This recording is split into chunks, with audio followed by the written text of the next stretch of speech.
El día de hoy seguimos con estos temas de la pasión y muerte de Jesús.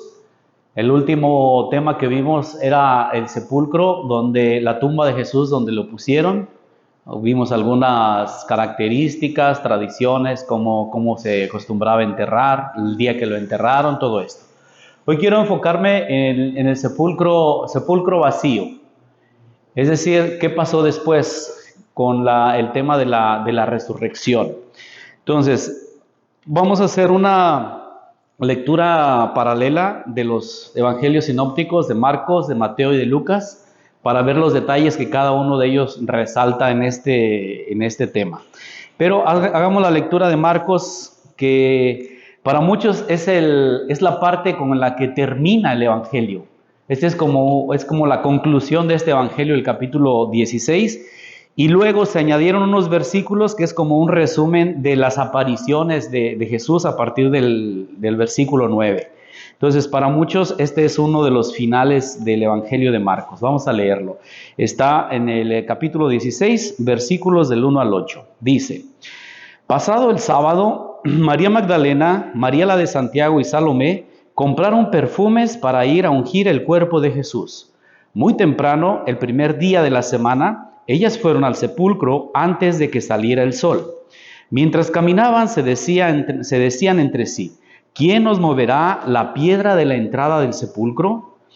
Era una piedra muy grande, pero al llegar vieron que ya había sido movida. Enseguida entraron en el sepulcro y vieron a un joven vestido de blanco sentado a la derecha, y se asustaron mucho. El joven les dijo: no teman, ustedes buscan a Jesús el Nazareno, que ha sido crucificado. Ha resucitado. No está aquí. Miren el lugar donde lo habían puesto. Pero vayan a decir a sus discípulos y a Pedro que Jesús irá delante de ustedes a Galilea. Allá lo verán, según él mismo les ha dicho. Entonces ellas salieron huyendo del sepulcro porque estaban temblando y muy asustadas, y no dijeron nada a nadie porque tenían miedo. Bueno, ese es uno de los relatos que encontramos en los evangelios. Ahorita les pongo las citas. Una de las preguntas que se repiten es esta, de ¿por qué buscan entre los muertos al que está vivo, al que vive? No está aquí, ha resucitado, nos dirá Lucas. En el marco de estos acontecimientos, el primer elemento que se encuentra es el sepulcro vacío. Muchos quieren ver como la prueba de que Jesús resucitó, pero honestamente habría otras explicaciones. Hay algunos, y las mismas mujeres, una pensaba que el jardinero lo había cambiado de lugar. ¿Recuerdan cuando María le dice: ¿dónde lo has puesto?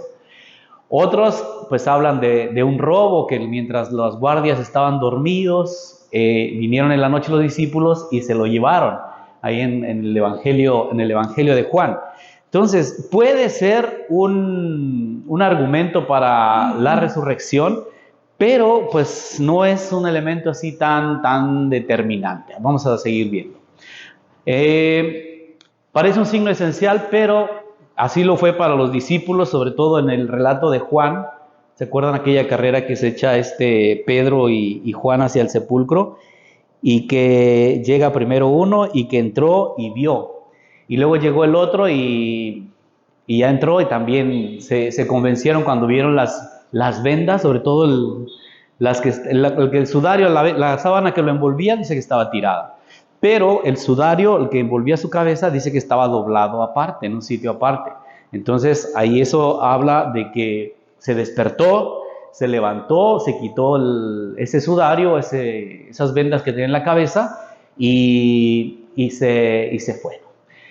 Estos son los relatos aquí que podemos encontrar. Curiosamente, fíjense, hasta la extensión coincide. Bueno, Marcos 16, 1:8, Mateo 28, 1:8, y Lucas 24, 1:10 y Juan 20, 1:10. Más o menos 10 versículos por cada uno de ellos. Está interesante. Pero bueno, es solo un dato así extra ahí. Vamos a ver entonces esta comparación que preparé aquí. Puse el texto de cada uno de los evangelistas espero que se alcance a ver más o menos, si no ahí tienen las citas, Marcos, Mateo y Lucas. Vamos a ver algunas diferencias.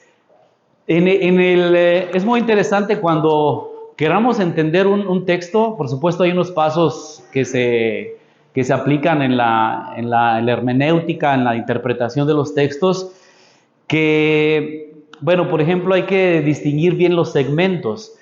Casi todas las Biblias, al menos las que usamos nosotros, tienen un título, si se fijan, y ahí ya te da porciones o segmentos de contenido, de dónde a dónde empieza. No está el texto corrido.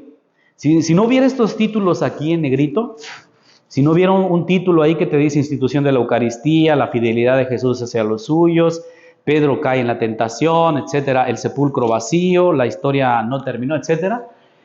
Estos títulos que ven aquí, estos negritos, te dicen que es esa sección, ahí empieza y dónde termina.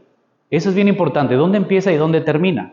Porque a veces puede estar hablando de un tiempo diferente, de una cosa diferente, y nosotros lo interpretamos y mezclamos cosas que no tienen que ver con ese acontecimiento. Entonces, aquí, por ejemplo, cuando terminó el sábado, María Magdalena, María de Santiago y Salomé compraron perfumes para ir a ungir el cuerpo de Jesús. Aquí ya te está ubicando en el tiempo. Cuando terminó el sábado. El sábado, recuerden que no se podía hacer, era el día de descanso, no se podía hacer ningún trabajo, y era además el día de la Pascua. Entonces ese día era muy solemne y no les dio tiempo de preparar bien el cuerpo de Jesús. Por eso lo llevaron rápido, y hasta que pasara el sábado podían ir a terminar de embalsamarlo, de prepararlo. Por eso iban las mujeres para allá. Fíjense, el horario también es muy del día. Es el primer día de la semana. Aquí también para nosotros el primer día es el lunes, ¿cierto? El lunes. Pero en el calendario judío el primer día es el domingo. El domingo es el primer día de trabajo, es el primer día de la semana, es el primer día de todo.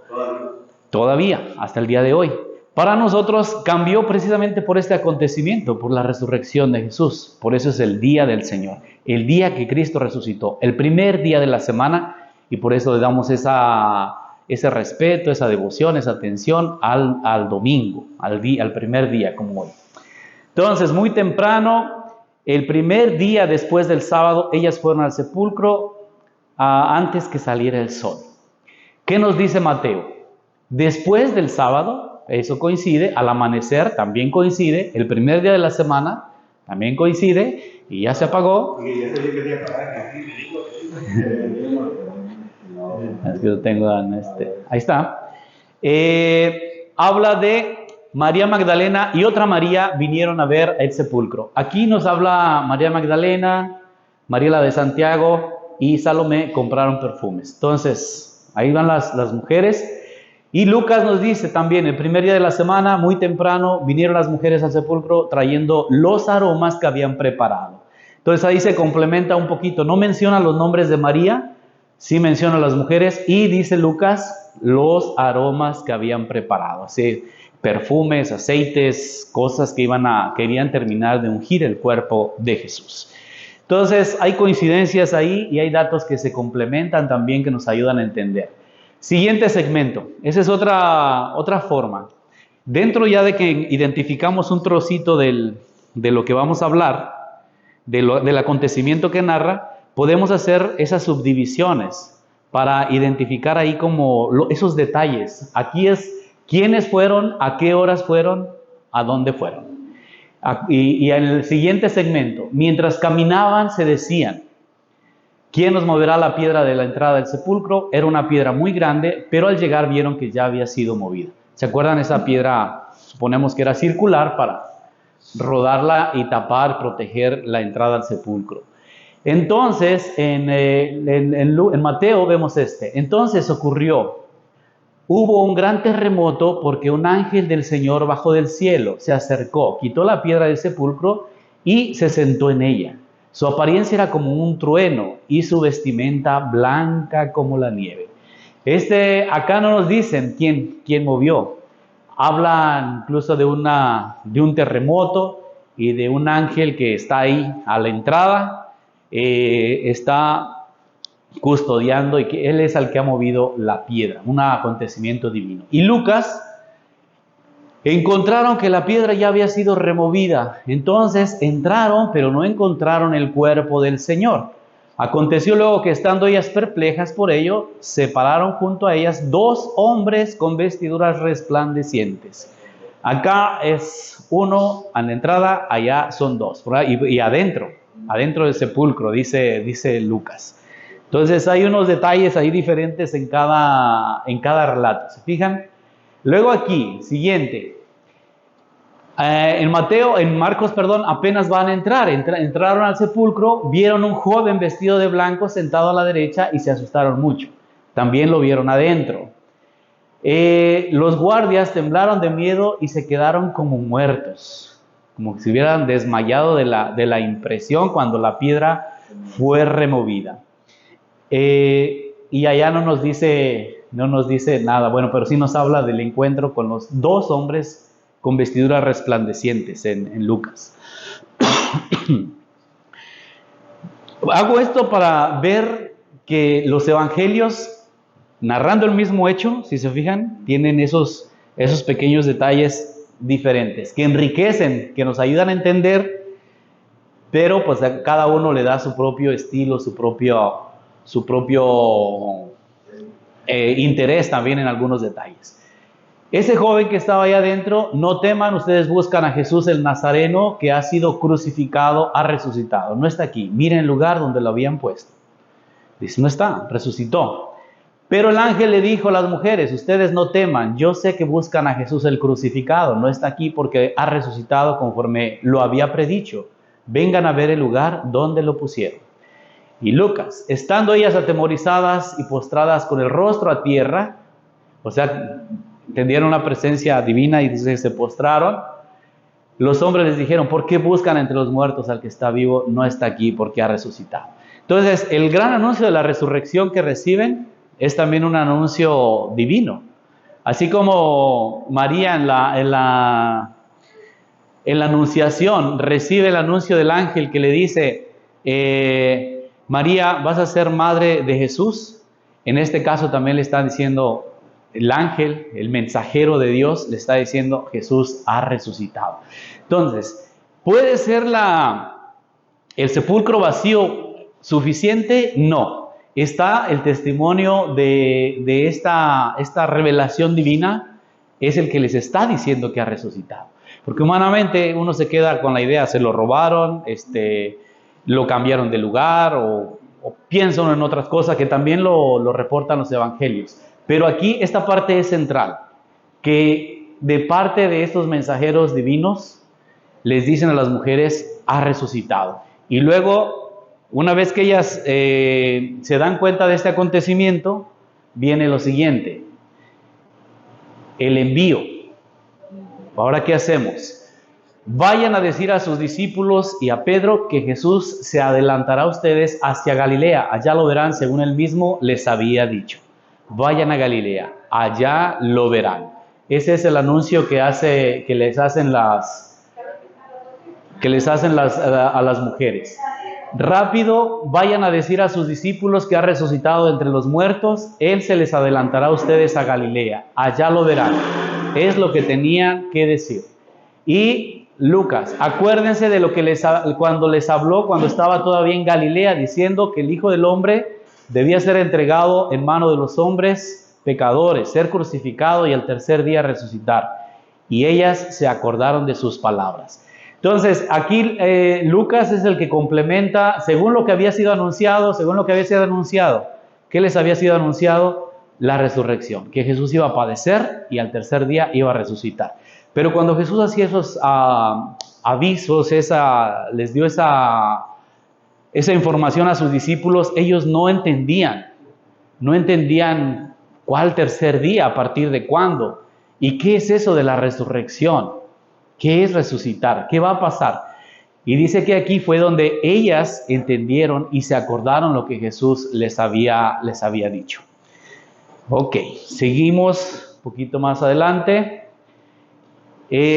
Para muchos, bueno, aquí este sería el final del Evangelio de de Marcos, uno de los finales. Ellas salieron huyendo del sepulcro porque estaban temblando y muy asustadas y no dijeron nada a nadie porque tenían miedo. Parece que ahí termina todo en el Evangelio de Marcos. Si se fijan en esta Biblia, incluso a partir del versículo 9, dice que hay un apéndice, que hay un extra que le pusieron al Evangelio y que hace un resumen de las apariciones de Jesús. Y termina con esta frase: entonces el Señor Jesús, después de hablar a sus discípulos, fue llevado al cielo y se sentó a la derecha de Dios. Después los discípulos salieron a predicar por todas partes. El Señor les ayudaba y confirmaba sus palabras con las señales que los acompañaban. Y ahí termina, con el Jesús que se va al cielo y los discípulos que se van a anunciar su mensaje. Pero aquí parece que todo termina en miedo, en este final. Ellas se fueron a toda prisa del sepulcro con temor y alegría. Corrieron a decirle a los discípulos. Aquí dijo que no dijeron nada a nadie. Allá sí dijeron. Entonces, cuando volvieron del sepulcro, les anunciaron todas estas cosas a los 11 y a todos los demás. Ellas eran, allá, ¿se acuerdan que al principio no dijo los nombres? María Magdalena, Juana, Mariela de Santiago y otras que estaban con ellas anunciaron a los apóstoles lo que sucedió. Pero ellos les parecieron todas estas palabras como, eso ya es otra parte, como la reacción después de recibir el anuncio, como tonterías y no le creyeron. No les creyeron. Entonces, aquí acaba en miedo. Aquí viene otra parte donde ya no nos dice nada Marcos. Pero Mateo dice que de pronto Jesús les salió al encuentro y les dijo: alégrense. Ellas se acercaron, le abrazaron los pies y le adoraron. Entonces Jesús les dijo: no teman, vayan a decir a mis hermanos, vayan a Galilea, allá me verán. Esa insistencia de regresar a Galilea. Las apariciones son acá en Jerusalén, cerca de Jerusalén, ahí en el sepulcro. Eso está al sur, en Judea. Galilea es al norte, donde está el lago, Cafarnaúm, donde está Betsaida, también está Nazaret, donde empezó todo. Jesús les pide que vuelvan allá. Esto es interesante también, porque el Evangelio empieza no podríamos decir, en el lugar más importante para la religión judía, que era Jerusalén, que era el templo de Jerusalén como lugar sagrado. Empiezan las periferias, en las zonas más apartadas, en una región que también era muy criticada, porque los galileos tenían fama de ser muy revoltosos, así como los norteños. No, hasta que se rían. Entonces, le dice: vuelvan a Galilea, porque también tal vez era para los apóstoles que seguía. Se les iba a dificultar mucho, y de hecho se les dificultó empezar desde Jerusalén.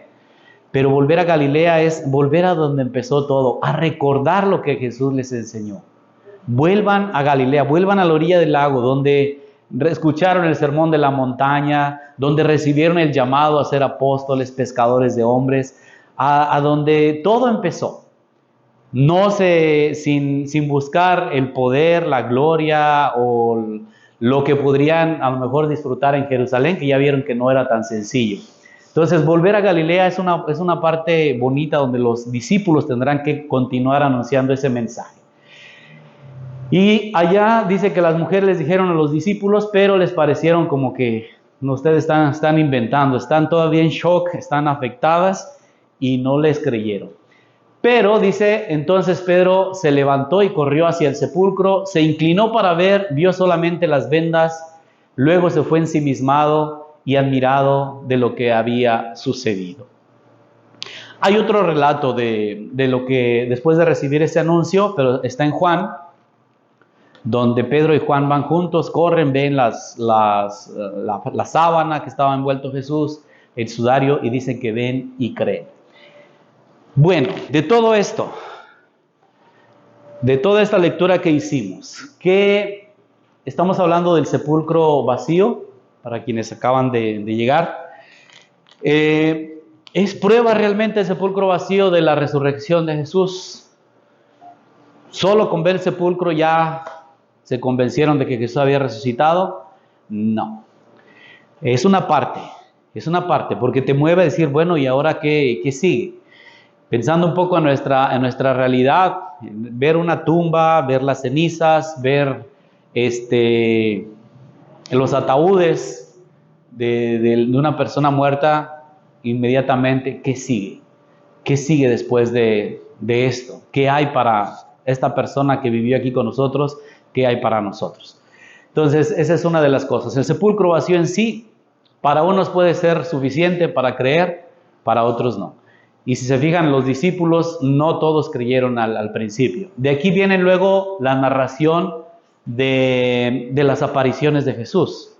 Se aparece a los dos discípulos de Maús, que iban desanimados y que pensaban que habían recibido ese anuncio de las mujeres, y ellos mismos lo dicen. Algunas mujeres llegaron diciendo que lo habían visto vivo, pero no sabemos qué pensar de esto. Tomás, Jesús aparece ahí donde estaban reunidos, y es ahí donde cada uno también va teniendo esa experiencia de fe, de ese encuentro personal con Él resucitado. Veremos algún relato también el próximo domingo no, porque es el día de las madres, pero el siguiente veremos los relatos de la resurrección. Algunas de las, y probablemente podemos partir del Evangelio de Marcos igual, pero esos testigos del sepulcro vacío y las apariciones, y recibieron además el mensaje del ángel que les dijo, no busquen entre los muertos al que está vivo. Acuérdense de lo que Él les anunció mientras estaba con ustedes.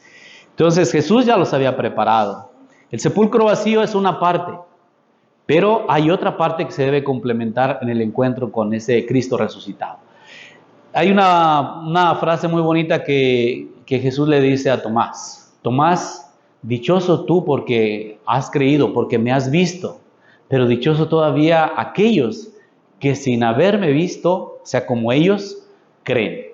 Y Jesús, también hay una cuestión interesante ahí en la resurrección, porque sigue siendo Él, que dice aquí están los clavos, las señas de los clavos, las heridas, pero al mismo tiempo los discípulos lo ven diferente, resplandeciente, o no sé, había algo en Él que no les permitía todavía identificarlo al 100% en cada una de las apariciones. Pero después de dialogar, de compartir, de escucharlo, dicen, sí es el Señor. Vuelvo a esta pregunta. Creer en la resurrección a partir de estos relatos, bueno, es el testimonio de los que fueron testigos de la resurrección. El primer dato ha sido transmitido por la tradición y tiene a su favor que de haber sido inventado, un judío jamás habría puesto como testigos a las mujeres. Eso por ejemplo, porque las mujeres, su testimonio no era, tenía que ser de hombres el testimonio. Luego, ya que no se les reconocía como una capacidad para testificar. El segundo dato que pertenece a la experiencia de la iglesia primitiva. Creerlo o no creerlo es un problema de confianza en la sinceridad de quienes llegaron a dar su vida por permanecer fieles a lo que predicaban, al testimonio de las mujeres y de los discípulos. San Pablo lo va a decir de otra manera, hermanos, por ejemplo, cuando habla de la resurrección, 1 Corintios 15, hermanos, les anuncio lo que yo he recibido. Y dice, y es más, Pablo lo recibió por revelación, por una aparición de Jesús resucitado en el camino de Damasco. Y dice, Cristo se me apareció cuando yo era un perseguidor, cuando era enemigo de él, era enemigo de la fe. Y me envió, me nombró apóstol y me envió a transmitir este mensaje. ¿Qué es? Lo que yo recibí, eso es lo que les transmito. Que Cristo murió por nuestros pecados, que padeció, que murió en la cruz y resucitó. Y de la resurrección se apareció primero a sus discípulos, se apareció a Santiago, se apareció a Pedro y luego se apareció, dice, a más de 500 hermanos, de los cuales muchos viven todavía. Ese testimonio está en la carta a los Corintios.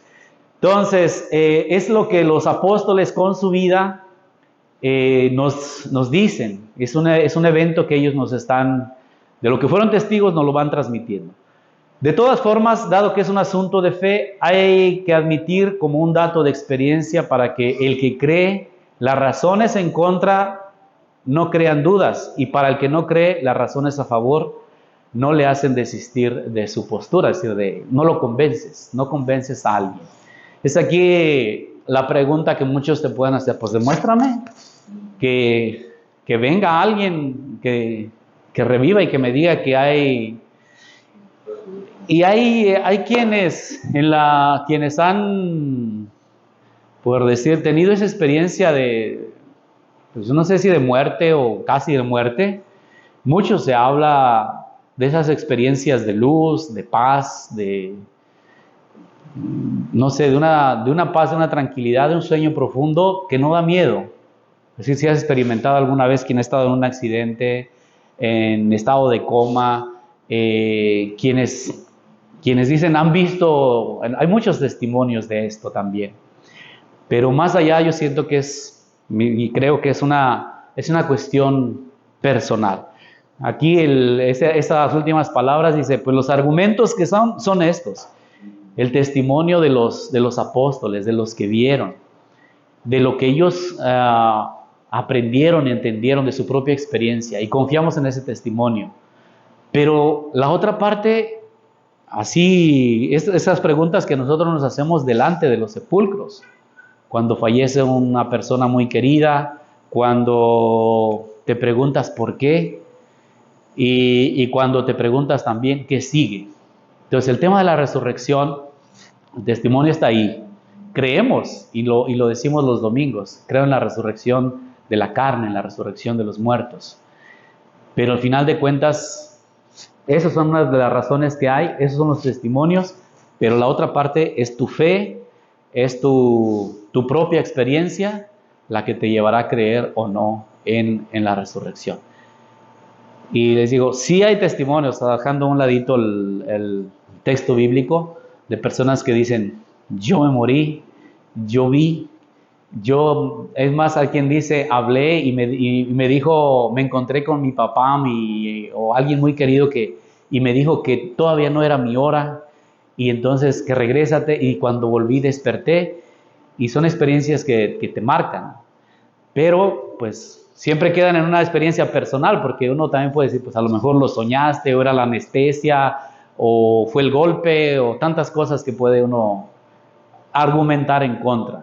Pero el tema de la resurrección es muy importante. Y Pablo lo dirá de esta manera: si Cristo no resucitó, vana es nuestra fe. Si Cristo resucitó, vana es nuestra, no sirve de nada. Vivimos en un engaño y engañamos a todos. No tiene sentido todo esto. Pero como Cristo resucitó, entonces todo tiene sentido. La vida misma tiene un valor diferente. Tienes una expectativa, algo distinto a dónde dirigir desde ahora para vivir y merecer esta vida, y después para esperar lo que Jesús nos ha anunciado. Hoy el Evangelio, pues estas palabras hermosas en el Evangelio de Juan: me voy a la casa, les voy a preparar un lugar. En la casa de mi Padre, en el capítulo 14 de Juan, hay muchas habitaciones. Y donde yo estoy, quiero que estén también ustedes. ¿No son esas palabras bonitas? Y yo digo, la muerte nos da miedo. Claro que sí. El dolor y la muerte. Pero también enfrentarla en la esperanza, y en el que pues también debe darnos valor. ¿Qué vas a decir, Romel? Ya casi vamos a terminar. Pero por lo pronto me quedo con esas palabras de Pablo y así termino. Si Cristo no resucitó, vana es nuestra fe. Pero como Cristo resucitó, entonces hay que alegrarnos, y es lo que estamos en este tiempo de Pascua anunciando. Solo que a veces nos cuesta entender qué realmente significa esto, hasta que no nos toca a lo mejor experimentar sí el dolor y la muerte, pero pues también creer en la resurrección. Y es un camino, tampoco es, ya voy a creer a partir de ahora. No, es algo que lo vas madurando con el pasar del tiempo, pero que eso nos mueva también a vivir dignamente y vivir confiados, sí, pero pues también mereciendo ese anuncio que Jesús nos ha traído. Muchas gracias, Romelia, gracias a ustedes.